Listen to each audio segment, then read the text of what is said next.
61 ka mga senior citizens sa Mandaue City ang unang makadawat og tag 10,000 pesos ubos sa Expanded Centenarians Act of 2024. Kini ang balaod nga maghatag og dugang assistance sa mga nag-edad sa milestone year sama sa 80 ug 85 anyos. Ang report ni Nico Sereno. Mibisita kang Mayor Glenn Bercedes sa miaging adlaw ang pipila ka mga senior citizens ug ang nagduma sa ilang opisina. Nahisgutan sa tigom ang Expanded Centenarians Act of 2024. Ubos ni ini, mahatagan na unya og cash gift ang mga senior citizens nga nagsaulog og birthday sa mga milestone years. Kini ang 80 anyos, 85, 90 ug 95 years old. 10,000 pesos ang madawat nila gikan sa national government.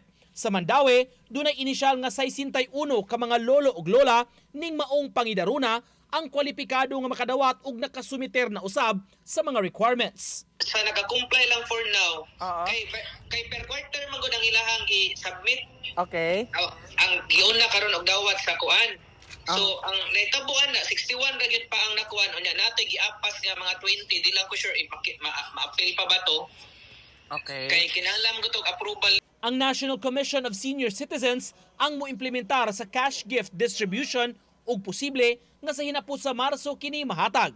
Ang madawat sa mga nag-edad sa milestone years lahi pa sa ihatag yun sa gobyerno sa mga centenarian o ang mag-edad og 100 nga tag 100,000 pesos. Ang Mandaue Office of Senior Citizens Affairs dunay master list sa mga beneficiaries. Pero dili man ta kapugo sa tao.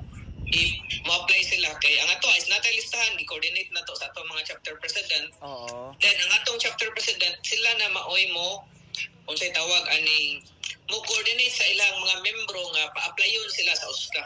Ang ihatag nga cash gift ubos sa bag-ong balaod sa national government. Lahi pa kini sa tinuig nga financial assistance nga gihatag sa Mandaue City LGU sa mga registered ug kwalipikadong senior citizens sa Dakbayan. Nico Sereno, Balitang Bisdak.